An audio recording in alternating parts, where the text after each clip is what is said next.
오늘은 말씀 두 번째 시간인데요. 오늘은 요한복음 1장 1절에 대해서 한번 생각해 보는 시간을 갖도록 하겠습니다. 요한복음 1장 1절 말씀에 보게 되면 태초에 말씀이 계시니라, 이 말씀이 하나님과 함께 계셨으니 이 말씀은 곧 하나님이시니라, 그렇게 말씀해 주고 있습니다. 우리가 먼저 생각해 보아야 될 부분이 뭐냐면 하나님에 대해서 한번 생각해 볼까 합니다. 우리가 하나님을 생각을 할 때 하나님을 유일신으로 이렇게 믿고 있는데, 우리가 믿는 그 하나님은 성부와 성자와 성령의 한 분 하나님입니다.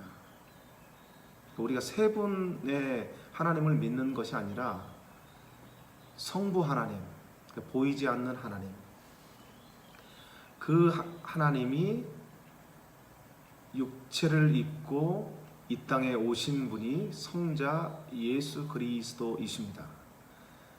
그래서 예수님께서 이 땅에 오셔서 저와 여러분들을 위해서, 모든 인류를 위해서 십자가에 못 박혀 죽으셨습니다.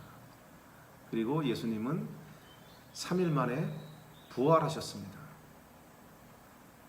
그리고 예수님은 500명의 그 성도들에게 일시에 나타나셔서 그 예수님의 그 부활하심을 나타내셨습니다.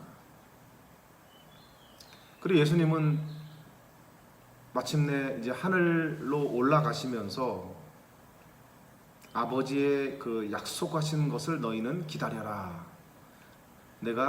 너희는 몇 날이 못 되어서 성령을 받을 것이다, 그렇게 말씀하셨습니다.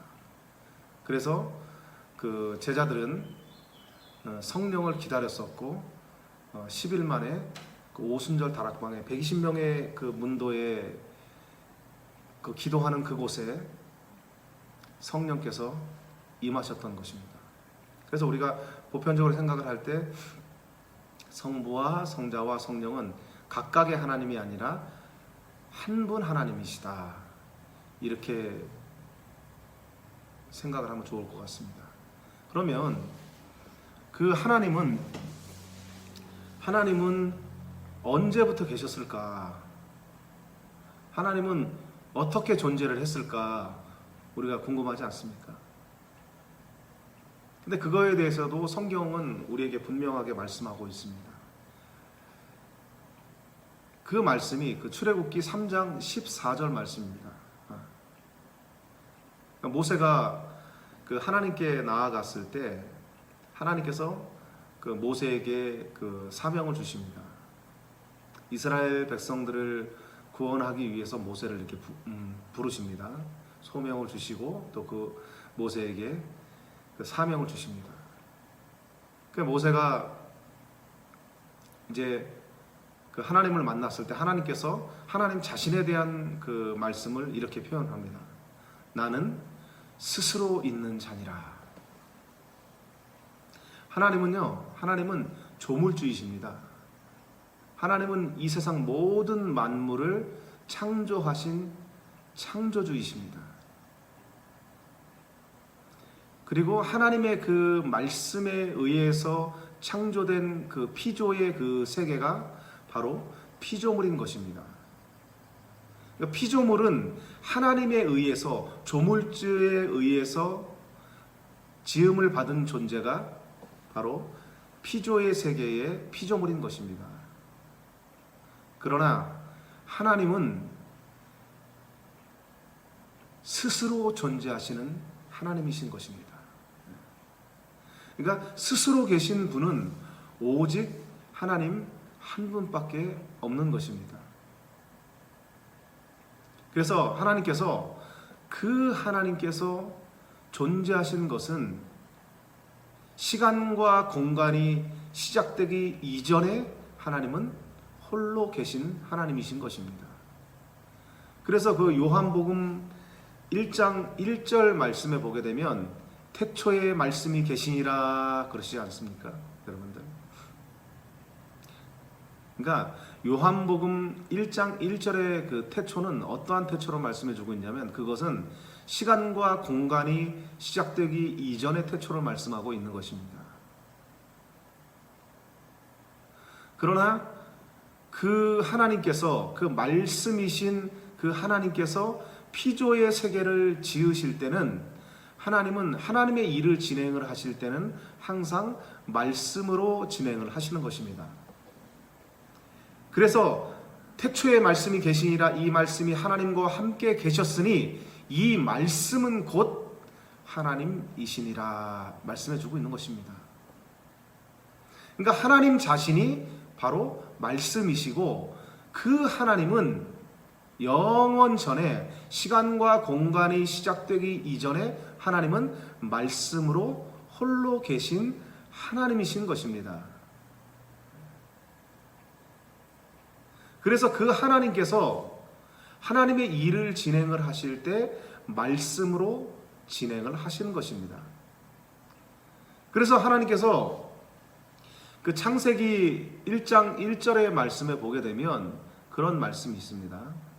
태초에 하나님이 천지를 창조하시니라. 요한복음 1장 1절의 태초와 창세기 1장 1절의 태초는 약간의 차이가 있습니다. 그것은 뭐냐면 요한복음 1장 1절의 태초는 시간과 공간이 없는 그런 태초를 말씀해 주고 있지만 창세기 1장 1절의 태초의 말씀은 시간과 공간이 시작된 태초라고 볼 수가 있는 것입니다. 그래서 하나님께서 천지를 창조하실 때 말씀으로 창조하신 것입니다. 그래서 하나님께서 태초의 말씀이신 하나님이 천지를 창조하시니라 말씀해 주고 있는 것입니다.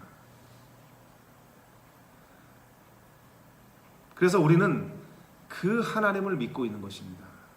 그 하나님을 믿고 있고 그 삼위일체 하나님을 믿고 있는 것입니다. 그러면 그 하나님의 백성들이 그 하나님의 이름을 부를 때 어떻게 그 하나님의 이름을 불렀었냐면 구약시대 때 이스라엘 백성들은 그 하나님의 이름을 부를 때 여호와의 이름을 불렀습니다.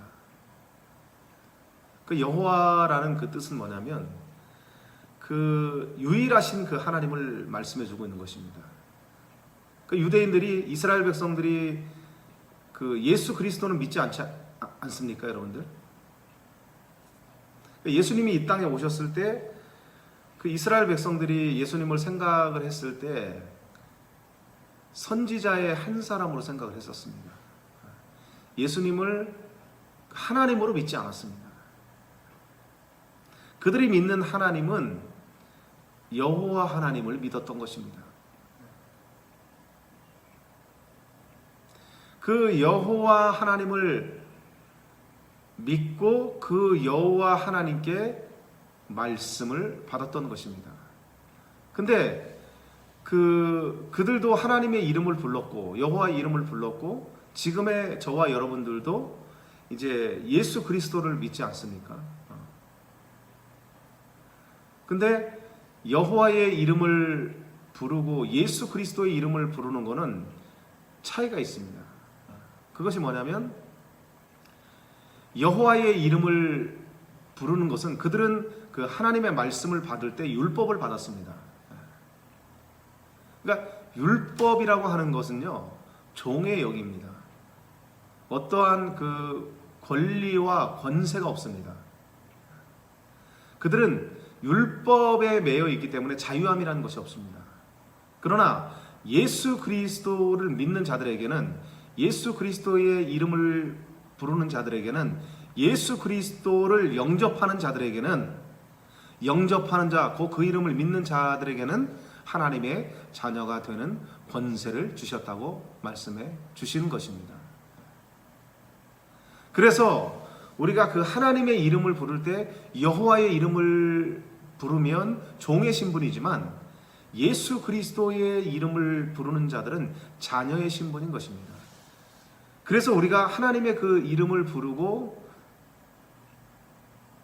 그 하나님의 이름을 외칠 때 바로 그 예수 그리스도의 그 이름, 구원자의 이름, 자기 백성을 죄에서 구원했다라고 하는 그 예수 그리스도의 그 능력의 이름을 불러야 되는 것입니다.